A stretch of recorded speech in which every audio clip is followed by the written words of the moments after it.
Assalamualaikum warahmatullahi wabarakatuh. Perkenalkan, nama saya Angelia Fitri Wijayanti, NPM 21 saya dari kelas hukum A. Saya akan mempresentasikan tentang fikih jinayat. Pengertiannya yaitu fikih ilmu yang berusaha memahami hukum-hukum yang terdapat di dalam Al-Quran dan Sunnah Nabi Muhammad SAW untuk diterapkan pada perbuatan manusia yang telah dewasa, yang sehat akalnya dan berkewajiban melakukan hukum Islam. Hasil pemahaman tentang hukum Islam ini disusun secara sistematis dalam kitab-kitab fikih dan disebut sebagai hukum fikih. Al-jinayat jamak dari kata jinayah yang berarti bentuk-bentuk perbuatan dosa, kejahatan ataupun pelanggaran. Fikih jinayat membahas macam-macam jarimah atau perbuatan pidana dan ukubah atau hukumannya. Aspek-aspek jinayat yaitu ada 3. Yang pertama, jaraimul kisos, kejahatan yang dikenai hukum kisos. 2. Jaraimul hudud, kejahatan yang dikenai hukum had atau hudud. Yang ketiga, jaraimul takzir, kejahatan yang dikenai hukum takzir. Ukubah had atau hudud yaitu hukuman yang telah dipastikan ketentuannya dalam nas Quran dan hadis. Ukubah takzir adalah hukuman yang tidak dipastikan ketentuannya dalam Al-Quran dan hadis, menjadi sebagai hak dari wewenang negara.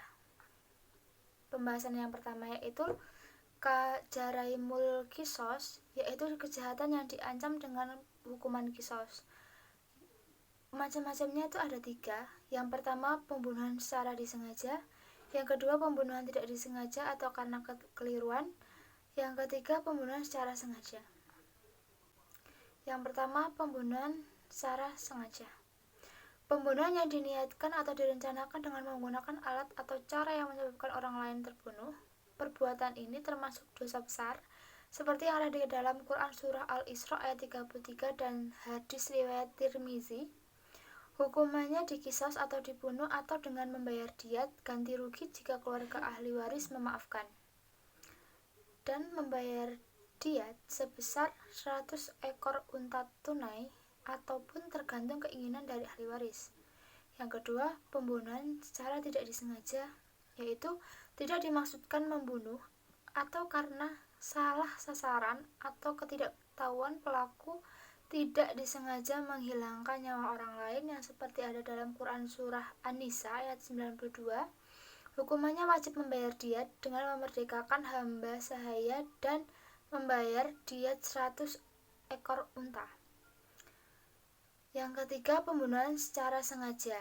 Pembunuhan tanpa sengaja dan tidak menggunakan alat dan cara untuk membunuh.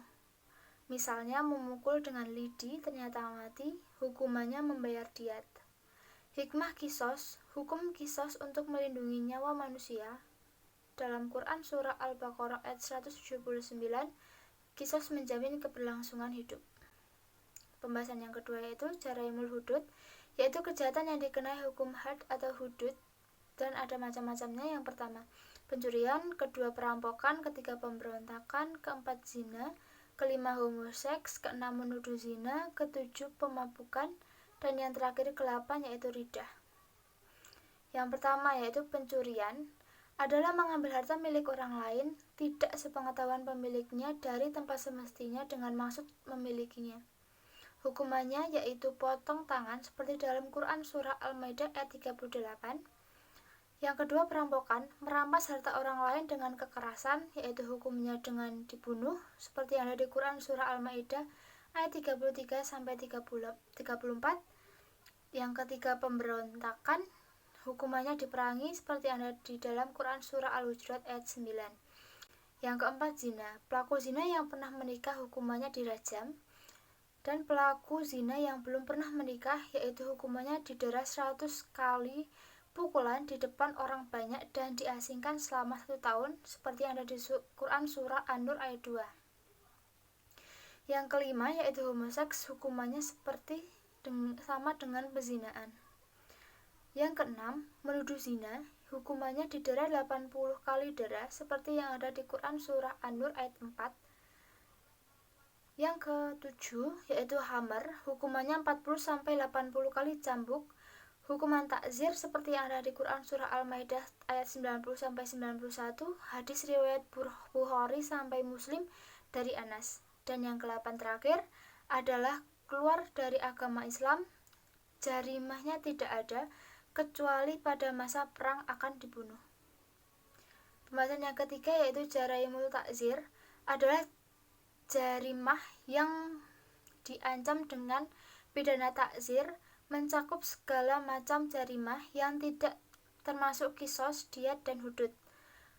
Hukum takzir dapat berupa celaan, kurungan penjara, diasingkan, didenda, didera, ganti rugi, dan menjadi wewenang negara. Keadilan hukum Islam yang pertama, kesamaan kedudukan di hadapan hukum, seperti ada yang di Quran surah Al-Hujurat ayat 13 dan hadis riwayat Bukhari Muslim dari Aisyah. Yang kedua, hukum setimpal dengan jarimah atau melindungi agama, jiwa, akal, dan keturunan. Yang ketiga, hukum dipandang sebagai mujtahid, jangan menghakimi dalam keadaan marah. Ikrar dan sanksi harus ada dalam peradilan. Sanksi bagi penuduh zina adalah 4 orang laki-laki. Sekian presentasi dari saya, bila ada kesalahan saya mohon maaf. Sekian, wassalamualaikum warahmatullahi wabarakatuh.